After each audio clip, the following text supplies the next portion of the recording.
And when you're 10,000 leagues under the sea, you need a good anchor. And let me tell you about our sponsor, Anchor. What's Anchor?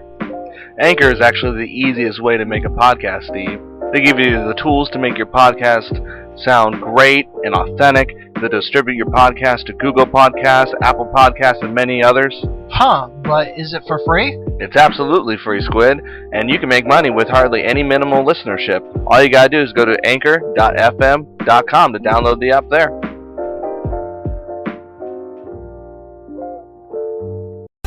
Welcome, everybody, to the one and only Talking Different Outsiders. That's right, the Real Sharks, Game of Thrones.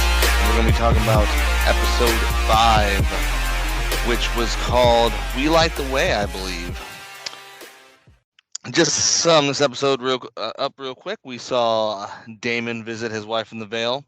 Viserys and Rhaenyra broke her agreement with the Valyrians to marry Lyonor and Rhaenyra to each other. And Alicent seeks to be more of a dominant base character. We also had a wedding, which I don't know what they're gonna call this one, guys. Is it the red wedding, the gold wedding, or would this be the red and green wedding, or the wedding where someone got his eyes taken out? I don't know. You tell me. Brain matter wedding is what it should be called, bro. Right. It was pretty brutal. I mean, that throwdown was interesting. Yeah. So, but I want to go, I hate to tell all the listeners, but, we're going to say it anyway. We told you so on quite a few things. I just didn't think it would happen so fast. For example, on the boat, we see in the opening Sir Criston Cole kind of like confessing his love to Rhaenyra and like, let's run away and go across the narrow sea to Essos. And, Stupidly saying that. right, and she spurned him. Yeah. But what's interesting about that too is I like how they finally show Rhaenyra being a little bit more ambitious. She's pretty much like, this is my right. I'm a Targaryen here. It's my right to rule.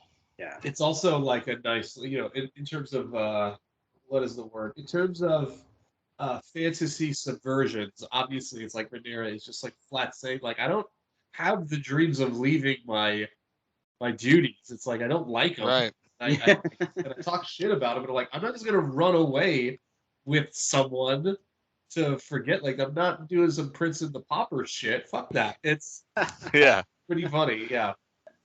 And what's Some great is that some Kingsguard. Yeah. it's Right. Yeah. and out too. It's like, well, yeah, I'm gonna marry this guy, but he's okay if I do my thing and I'll let him do his thing. So it's Right. just like. She's Yeah. basically like, just be the side guy. Why can't you just be the side piece? Right. Just be my side piece. She's like, I want to be It's the like, main Chris, we piece. got a good thing going on here. Just let it happen. And that's going to be the question for the audience down below on a poll here. Did he sully that white cloak? Honestly, let's just, did he sully the cloak? Did he? Yeah. Honestly, come on. I mean, it's one thing if he was sleeping with some back tavern whore and he's like, doing all that. But it's the freaking princess, and technically he's princess, doing bro. his duties. You know what I mean? Literally doing the duties.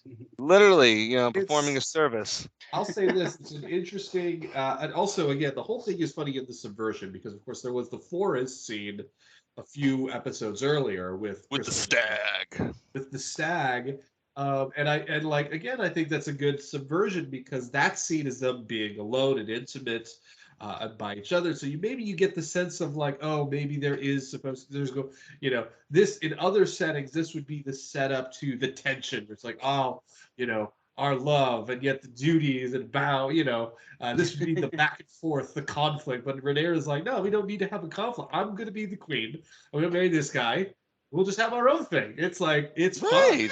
Yeah. But interestingly, like kind of in the same way that Daemon is so kind of cruel, and he's kind of a huge dick that kills his wife. He's also kind of bound by a sense of Pastor in the honor. head. Sir Crispin as well, like he is arguably an honorable character, and up until this moment, pretty likable and a pretty Yeah. good guy. And then of course now we have this moment where he's just driven to just like absolute idiot, absolute violence, just do something atrocious arguably because of his supposed or high morality. So, once again, that sense of operating within the graves. is really good. I like that. Yeah, I really enjoyed the episode too. I like how I liked actually seeing Castle High Tide. I thought it was really interesting. I mean, Yeah. I expected maybe a little bit more fantasy-ish, but I thought it was okay. I That's thought, good for what it was. yeah, I mean, All right. I thought it was cool. I like again Corliss and the guy, and Corliss is just amazing. The way he carries himself in every scene. I just think he's a fantastic addition to Game of Thrones. He's definitely preceding a lot of the previous actors in the other 7 seasons that have come before him. I mean, I really enjoy his character. He's a I love Game his of Thronesy type character for sure. Yeah, he's definitely going to be, I think, a fan favorite. And if for those who really do like him, he should go a long way because Corliss is actually a pretty important character for a long time. So he's not going anywhere, ladies and gentlemen. We got to see them talk about, which I thought was interesting, between Lionel Valerian and Rhaenyra about the succession by Corliss when he was like, we thought, who ascends the thrones? Will they be Valerians?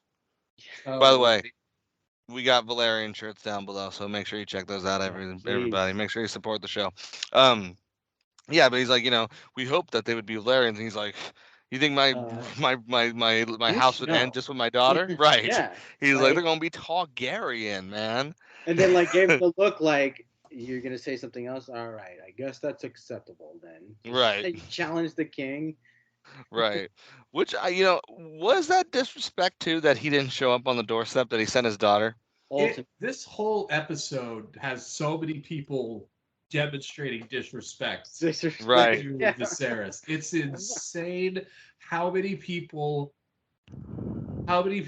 don't respect him. Because I thought it was funny when she was like, he just returned from his journey and now he's hastened to, get ready to see you. But when he gets in there, like, nothing's done. Like, there ain't no feast. There's no table for him to sit, no chair for him to sit down. No, he's still just sitting on his throne like, hey, what's going on? And lazily walks up to him being like, oh, I'll bow. Hey, it just. And it's totally funny that. Yeah, but Luke, you made such a good point. I really didn't catch that. But yeah, this whole episode was a ton of disrespect towards Viserys. Everyone's just like, yeah, whatever. He's a lame duck kind of guy. You wonder if that is, now that Hightower is out of the picture, that well, they're still there technically with Queen Alicent. Yeah. But Otto Hightower is not the hand. Yeah. So I think maybe that's a sense. It could be that now that Otto is not there to keep things in line behind the scenes, people are a little bit more. They're a little bit more brazen in showing deference, because as we were talking earlier in the scene where he's lamenting that he's had no great victories and but also no great losses.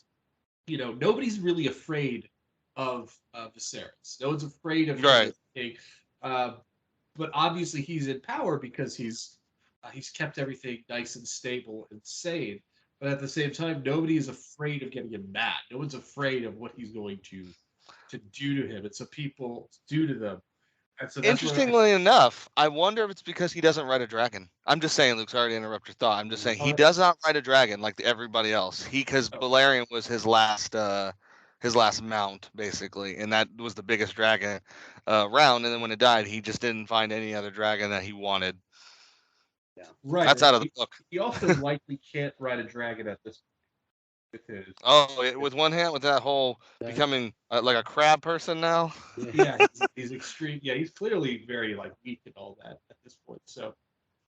Yeah, I enjoyed the episode. I enjoyed it a little less than the. Actually, no, I want to say enjoyed it a little bit more than the previous episode. I thought it was good, and it wasn't so much. Well, I don't know. I kind of find them both equally. Yeah. I actually want to say, and I want to steal something. Yeah, because actually, I'm going to steal this from you, Steve. I liked it up until the wedding, because the wedding seemed so, as you once said, hand-fisted in your face with everything. Yeah. And it was so of course, as you were saying to Luke with the disrespect, Daemon shows up, doesn't do anything. The queen comes in, he doesn't do anything. Yeah. Everyone's just walking over Viserys, and it's like, wow, we didn't see that coming. But it was so ham-fisted too with some of the comments like, huh, you know what color Hightower lights when they're calling their banners? Isn't it green? Yep. Yeah. It's like, Like, and me and Steve made this point again. Why are you tripping over Game of Thrones rules? We all know damn well that House Hightower is actually part of the Reach, which is under House Tyrell. House Hightower may have some vassals, but they're not. They they don't don't have have an army. banners. Yeah, they It's don't not like have like a fleet like they're gonna of their own. So it kind of didn't make any sense. I get what they meant, right? But right. like, so it was cool in that sense. But like Rob was saying, it's like it doesn't make sense story and lore wise to be like, why is she just presenting herself like I'm ready to go to To war war. Yeah. and it's just you guys are so right about that. Like I didn't think of that either, dude. Like Viserys is just totally getting disrespected. Everybody's Yeah. interrupting him. He's just staring people down while like simultaneously coughing and bleeding everywhere. And it's Where just was I? He's like, yeah, where oh, was where I? was Yeah. I? Oh, I was giving some kind of eulogy. I think my eulogy. I mean, he really even said too, like when I die. Everyone and a lot of people too were like when the king dies, and even like Otto in the first like He says it, yeah. When yeah, he he's like the dies, and he king's gonna will. die, and he Yeah. will, and you're gonna have to raise Aegon to be heir and king, which is interesting because I guess we're gonna start to see Alicent be more of that conniving kind of role Conniving, now, yeah. And which that is what she kind of bleeds into anyway. and I'm really excited because that's the most interesting relationship for me right now is Rhaenyra and Alicent. Right? Yeah, I Yes. agree. Yes. And the reason is like and I because I love the dynamic of what is going on Hmm. because both of them are still obviously their relationship is strained, but and this was in the previous episode when Otto Hightower like kind of like laid it out to Allison. It's like if Rhaenyra gets into power, you're a threat to her. It doesn't matter Right. what she thinks about you personally. It doesn't matter what you think about her personally. You are a threat to her. You're a threat to her. Yeah. You you have to like you're either gonna have to beg for your life or you're going to have to get on the throne yourself. And it's a wonderful because of course one of the most famous lines of the original series was if you play the Game of Thrones, you win or die. Like when you play the Right. Game of Thrones. And it's crazy and also like very tragic because both Rhaenyra and Alicent, neither of them chose the Game of Thrones. Right. To a Yeah. certain, obviously, whatever they feel about it or whatever leading into it, they got into this because of their family. They are doing this, and now it's like they are stuck in a system where they are going to have to kill each other, regardless of their feelings about themselves, regardless about the power that they have, because no matter how much power either of them wield, they're not stronger than the system. They're not Yeah. stronger than That's not stronger so true, than Luke. That's so They're not true, man. stronger than the wheel, which is what not even Danny could break. Remember that whole speech of like, I'm not gonna remake the wheel, I'm gonna break the wheel. the wheel. And Yeah, Tyrion's like, many people have tried better than you have. this cycle, and of course that's the whole. Obviously, that's the one of the big themes of the whole series. The whole world. It's like it doesn't matter what your individual will is. This is a thousands and thousands of year old cycle of political violence That just and doesn't stop, and and it's violent culture. It's like you're not gonna change it by yourself, and you yeah. especially won't change it by continuing it. So, yeah, I think it's kind of interesting though. It seems like they both want to in a way, but then don't want to. Like Rhaenyra going like, yeah, hey, we had an arrangement, so we're not gonna just like be there like king and queen. Like he'll do yeah, his own thing, I'll do my own thing. Like they're trying to do that, but you're yeah, still following the like roots of this is by queen by duty.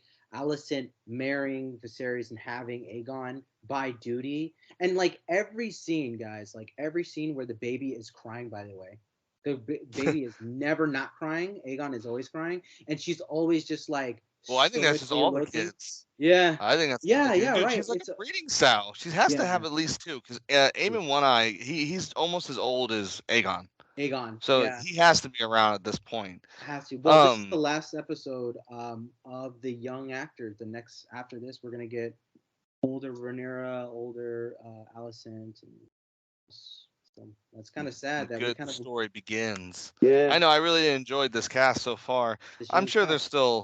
I'm sure they'll still be around and use them as in other Flashbacks. things. Yeah. We got to see Maylis for a split second, which I was a Yes. little disappointed. Really? And for those who don't know who Maylis is, that's Princess Rhaenys dragon, the queen that never was. That's her dragon. Said to be one of the biggest, and it wasn't It very didn't look big. big. No, it was almost just a little bit bigger than Sea Smoke. Um, so I was a little bit disappointed because it seems like, and I'm just saying, only Daemon's dragon seems unique.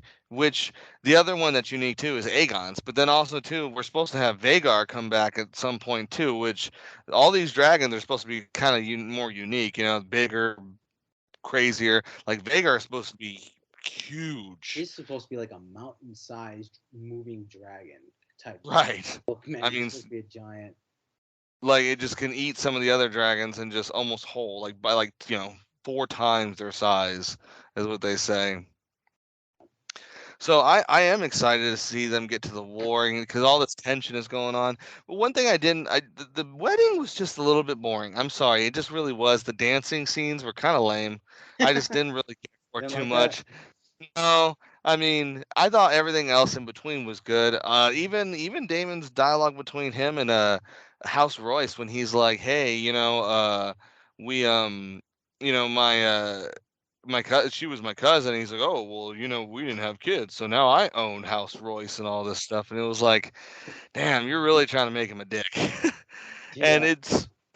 it's working because it's like, Damon's becoming less and less likable, but he's just I don't know. I always took him more in the book as a Han Solo based character. In the show, he's more of like I don't even know what kind of other character to describe him. Just more of a scummy kind of character. He's like a little finger hybrid with like I don't even know like a bolt type of deal where it's like Bruce Bolton mixed with Littlefinger or something. He's just playing the game, but just like in a weird. I don't even know what you would call it, Rob. It's so kind of far from the book of how he is. He's just there trying to see Yeah. his angle. Well, he's still Damon. Like showing up to the wedding, that was Damon. That's Yeah. definitely a Damon move. Just showing up, popping in, and just being like, "Yep, I'm here. What's up? I'm part of the family." And he's like, and Viserys like, "Okay." Yeah, he That just part was totally in. didn't even acknowledge it. Yeah, he was just like, all right. And he even was like, get him a chair. He was Oh, like, that's what the hell you right. guys doing? Get the guy a chair. Yeah. So I thought it was an overall okay episode. We also had the dialogue between, what I guess that's Sir Otto's old spy and Alicent, which is not in the book. That guy's not even in the book at all, which I thought was an odd kind of forced scene when he's talking about how the flowers and these flowers bloom in Bravos and they're not really supposed to be here in Westeros, and it's the day the king died because Sir Otto was gone, and it was kind of a forced scene. I felt like not really necessary. But I also felt like the wedding was also kind of forced as well. There was a lot of unnecessary stuff in that too. So much stuff that they were trying to get, I think, is like why it felt so forced. They wanted people to know why she was wearing green. They were really pressing the whole thing with what's his name, Crispin Cole, like totally being like scowling off in the corner. Like if he was the King's Guard, and he's supposed. That's what I didn't like, dude. I didn't like that he was like visibly upset. Like I felt, yeah, like he's just acting like a little kid. I'm like. Crispin Cole in the book is supposed to be this like very militant, like he's guy. I feel like if he's gonna be upset about Rhaenyra, he's not gonna just be doing what Rob is doing, just scolding in the corner. She said no to me, like kind of thing, and it's like. What? And that scene of him killing the other guy because they knew each other's secret, I don't know. It was weird. I guess it was for the audience. And you, my audience, not like you're stupid because you know this, you listen to Real Sharks, was a way to make you kind of turn against Kristen Cole, when honestly you should just let it play off of the fact that you should just split it between Rhaenyra and himself, because you didn't have to go all out to make him a villain in that sense, like, oh, I lost my mind, so I have to gouge this guy's eyes out because he knows my secret. I mean, it does correlate with his conversation about this cloak is the only thing I have, and if anyone finds out what I did, it's over. Again, did he sully that cloak? Yes or no, vote. I just thought it was kind of a silly, forced scene, and someone. I wish Viserys would have got up in the middle of that table and just been like, "Wow, what a buzzkill, everybody, right? Jesus. Like, at Yeah. least give him a moment of, like, oh, everyone disrespects him, but he is funny. That's why we keep him around. Something stupid. And I'm just kidding Something my like audience, I but don't know what. seriously. It's like He should have something been though. like, That was a weird. what a, what a dragon biter, something. Because he just like take a pause and then like looks at him and then he Yeah. gets up like he just like threw up. He's like, I'll leave now or something, and he just leaves. It's like, what happened? Yeah. For me, it's like it's very clear. So like it's very clear Crispin lives in a very he has a very high expectation of his honor. And so when he was trying to speak to Rhaenyra about that, it's like he wants to run away with her because at this point he feels like he can't live with himself because of this worldview. And I think clearly it's a sense of like Crispin is clearly an emotionally fragile human who had too much of his worldview broken too quickly to do anything. And so then he fucking beats a dude's head. That was kind of a crazy. That was like, I'll say that was when that happened. It was like really unsettling because it's filmed the way you would feel a fight would happen in a group, where it's like normal. You're like, get back. And you just feel like a couple shouts, and there's a brief moment where you're like, is something going on over there? And like, because it's too big, the room is too big. Nobody else immediately cottons to it. Yeah, exactly. People are just like still going on, and then it gets to the point where you're like, oh Jesus. Yeah, I mean, like Rhaenyra was getting pushed down. Like people were getting like, and she was just looking like, oh shit, like this is. And Lynor's. If Corlys didn't know his son was gay, he definitely knows he's gay now because he was all like, yeah! Just like, dude, you didn't do a good job hiding yourself at all there. You know what I mean? And crying. I think Corlys do though. I think Corlys do. Because he kind of looked at him when they were doing that whole stare down. He like talked to Prince like Renee, and he's like, "Oh, you see that dude? That's his buddy, his special little buddy." You know what I mean? Yeah. That's definitely a sense of like an open secret. Yeah. And it's funny too. It's like, who's gonna challenge a dragon rider on his secrets like that? Who's gonna be like, you're totally gay? He's gonna light your ass on fire. Yeah. Sea smoke don't care. That is true, Rob. What are you gonna say about a guy who rides a dragon? You're gonna be saying nothing. Right. But God, I would honestly call it like it's called We Like the Way, but honestly, I think it should be called, as Luke kind of like really straightened it out for us, it should be called Viserys Disrespect, like a serious. It should be called Viserys Bane. Everybody hates Vis. Everybody hates Vis. Yeah, everyone hates Vis. That's what the episode should have been. That's what this episode would be called. Episode 4. Episode 5. Everybody hates Vis. For me, it is funny that because we don't know which episode it's going to be when he died. Is this a 10 episode or is it like a 16 episode season? It's a 10, I believe. 10. Okay, so yeah, obviously like the heavy stuff's probably not going to be till like next season, or a couple seasons down. So he might die at the end of the season. I think that's where it's going to be too, and that's when the war is going to start. And I even told Steve in the last episode we might not get to the war until next year. Probably won't get to the war. I suspect, like my theory, because they've said that like this is a 1 to 4 planned 5 seasons. I suspect that they also do what they were rumored that they want to do, like anthology style. If it keeps being popular, they'll probably they'll just jump to another era, if they like it. So I would suspect the last 3 seasons are all just going to be the Dance of the Dragons. But for me, what's interesting is that I have a feeling, because at least this is what it seems like, because we know that Viserys is just gonna he's just gonna die. He's like nothing. He's just gonna die because he's sick. I'm surprised he hasn't chopped his arm off. I mean, I'm surprised nobody's been like, bro. Problem is that arm's gotta go. Your arm is literally like a slug. Let's just cut it off. Already, but it's funny to think that he's just gonna die of old nothing that's happening now, it's all happening to the other people. Like Viserys is never gonna get a reckoning for how kind of ineffectual he's been this whole goddamn time. He even says that. He says that to Lionel Strong. He's like, "Will I be?" He's like, I didn't really do anything. I can't say I've been a king in battle. He's like, "I've never been tested." Yeah, That's what he says. He's like, "I've never been like he was- tested." Yeah, and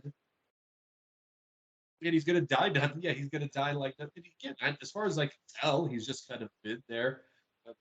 That's how it is in the book too. He's always been kind of a tourney king. Like I think they had like 3 tourneys during his reign or something like that.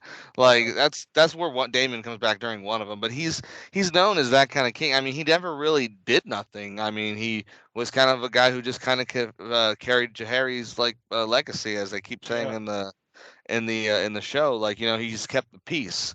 That's basically it. But Sir Otto is a little bit more insightful than I gave him credit for. He knows, like like you were saying, Luke, he knows there's going to be war once Rhaenyra, regardless of even if it was Alicent being on his. There will be war once she comes to power. I love how he was saying that to her as he's leaving. He's like got one foot up on the horse, yelling at his daughter because she's like, why are you leaving? He's just like, because you're going to die or bend your knee. Yeah, you're gonna choose. I'm leaving. Later. Also put my grandson on the throne. Like that's. It's funny too, and spoilers, our audience, just because we like to give them, we like to tell you what's going on in the book as well as with the show. Sir Otto will be handed the king again for a very short time, because Aegon, once Aegon does ascend, he does make Sir Otto his hand, and then of course So that's going to be all our Real Sharks coming to you live from 20,000 Leagues Under the Sea, talking to you about that game that matters, the Game of Thrones. Make sure to listen, like, and subscribe, and check out our shop for our Game of Thrones teas and help support the show. This is Rob with his 2 noble knights, Luke and Steve, saying we will catch you on the flip side.